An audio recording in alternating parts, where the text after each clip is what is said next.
सभी को जय हिंद दोस्तों। आप सभी का हार्दिक स्वागत है जय हिंद रिएक्शंस पे। आशा करता हूँ कि आप सभी लोग बहुत अच्छे होंगे। तो आज हम आपके लिए एक लेटेस्ट, एक इंटरेस्टिंग और एक बहुत ही नॉलेजेबल वीडियो लेकर आए, जिसमें आप देखेंगे मशहूर पत्रकार आरजू काज़मी को, जिनके स्पेशल गेस्ट होंगे सुशील पंडित साहब, जो कि भारत में एक जाना पहचाना नाम है। वो जबरदस्त जियोपॉलिटिकल एक्सपर्ट हैं और सोशल एक्टिविस्ट हैं। तो ये वीडियो काफी इंटरेस्टिंग होगी, जिसमें आपको बहुत कुछ जानने को मिलेगा। तो इसे अंत तक देखें और चैनल पे नहीं है तो चैनल को सब्सक्राइब कर दें, ताकि हम आपके लेटेस्ट इंपॉर्टेंट और इंटरेस्टिंग वीडियोस लाते रहें। तो चलिए पहले ये वीडियो देखते हैं और अंत में इसके बारे में बात करेंगे। जय हिंद, जय भारत। हमारे साथ हैं जी भारत से सुशील पंडित जी। बहुत शुक्रिया सर कि आज आप आए। Thank you so much.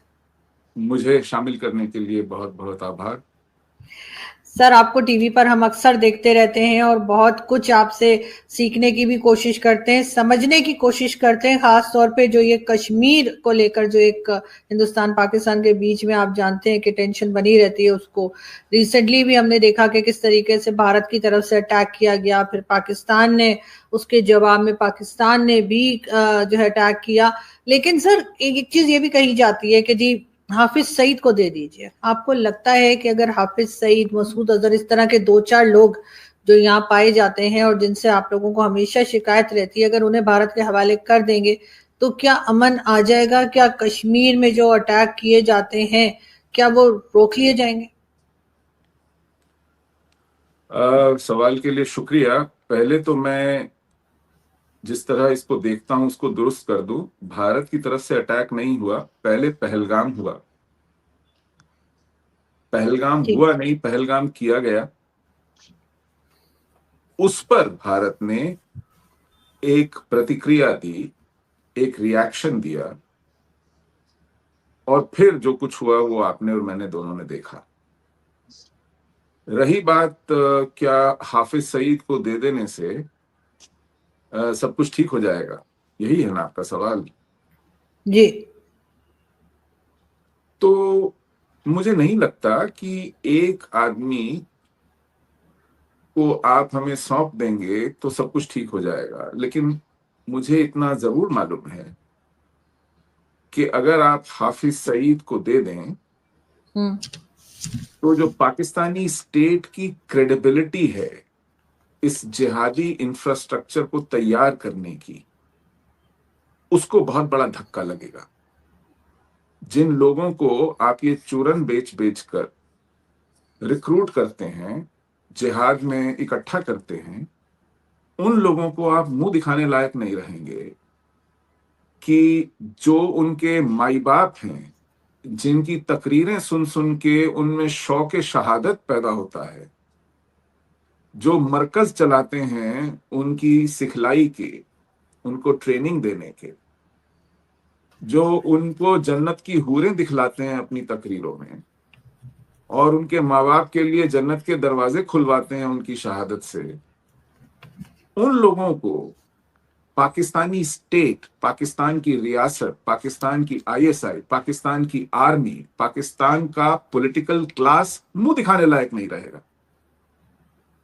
तो उसकी जड़ पर वार होगा। इसलिए यह जरूरी है कि पाकिस्तान को मजबूर किया जाए कि वो हाफिज सईद, अजहर महमूद, सैयद सलाउद्दीन, जकीउर रहमान लखवी, ऐसे लोगों को हमें सौंपता हुआ दिखाई पड़े पूरी दुनिया को और पाकिस्तानी अवाम को, और उस बेशऊर अनपढ़ स्कूल ड्रॉप आउट्स को जो चारा बन जाते हैं, आपकी तोपों का बारूद बन जाते हैं भारत के खिलाफ। सर, ये जो यूएन डेजिग्नेटेड टेररिस्ट कहलाते हैं, चाहे वो हाफिज सईद हो, मसूद अजहर और कई दूसरे लोग, इनका अगर आप गूगल भी करें तो अब तो, पहले हम लोगों के यहाँ इतनी ज्यादा लोगों में अवेयरनेस नहीं थी, लेकिन अब बहुत आ गई है। लोग देखते हैं, लोग गूगल कर लेते हैं, लोग पढ़ लेते हैं, सुन लेते हैं आप जैसे लोगों को। सर, अगर इनको यूएन ने कह दिया है कि ये टेररिस्ट हैं, उसके बावजूद अगर पाकिस्तान उनको भारत के हवाले नहीं कर रहा या उनको कोई ऐसी सजा नहीं दे रहा जिसमें उनको जेल में होना चाहिए और नजर आए कि जेल में, आपके ख्याल से यूएन क्या बिल्कुल एक बेकार सी ऑर्गेनाइजेशन के तौर पे रह गया है कि उसकी बात को सुना नहीं जा रहा? हाँ, मुझे तो लगता है कि यूनाइटेड नेशन, जिसको आप उर्दू में अक़वाम मुत्तहदा। जी। मुत्तहिदा कहते हैं, हम्म। वो उसकी कोई रेलेवेंस खत्म हो गई। बहुत घट गई है, हम्म। रही नहीं है।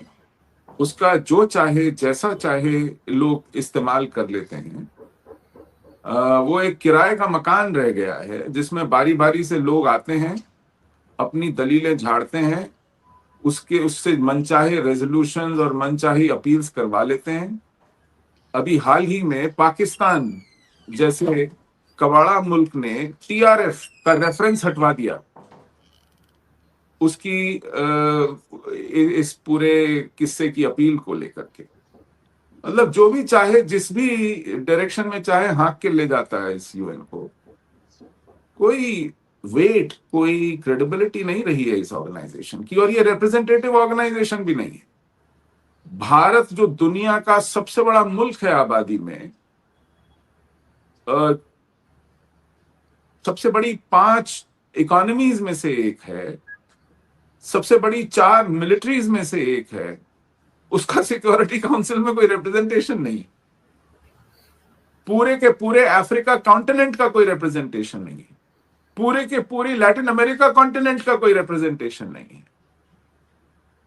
ये रिप्रेजेंटेटिव बॉडी रह गई है क्या? सर हमें पाकिस्तान में ये बताया जाता है, या जो हम अपने टीवी चैनल्स पे सुनते हैं, अपने जो पॉलिटिशियंस हैं उनसे सुनते हैं, 9 लाख फौज जो है भारत ने वो खड़ी कर रखी है कश्मीर में। तो और बहुत उसके अलावा, फौज के अलावा बाकी जो सिक्योरिटी फोर्सेज है वो अलग है। सर इतना बड़ा वाकया हो गया, लोगों को 27 के करीब लोगों को जो है वो ले जाकर उन्होंने ना सिर्फ ये कि कभी का कलमा पढ़ के बताओ, कभी कपड़े उतारो, कभी चेक करो। सर वहां पे सिक्योरिटी क्यों नहीं थी? जैसे हम कहते हैं ना, बलूचिस्तान में जो ट्रेन हमारी हाईजैक हुई थी तो हमने बहुत सवाल उठाए अपनी गवर्नमेंट को कि जी सिक्योरिटी कहाँ थी, ऐसे कैसे बीएलए के लोग ले गए। तो सर ये एक लंबा प्रोसेस है कि आप 27 लोगों को एक साइड पर ले जाएं घेर कर, फिर उसके बाद उनसे पूछे इस्लाम के बारे में या कलमा या कपड़े चेक करें उनके। तो सर उस वक्त क्यों कोई नहीं पहुंच पाया बचाने के लिए? बिल्कुल वाजिब सवाल है आरजू जी, और इस पर हमारी सरकार को इसी देश ने कटघरे में भी खड़ा किया है। आज भी सवाल पूछे जा रहे हैं और इस पर तफ्तीश हो रही है, और इस पर सरकार का खुद कहना है कि एक सिक्योरिटी लैप्स हुआ है।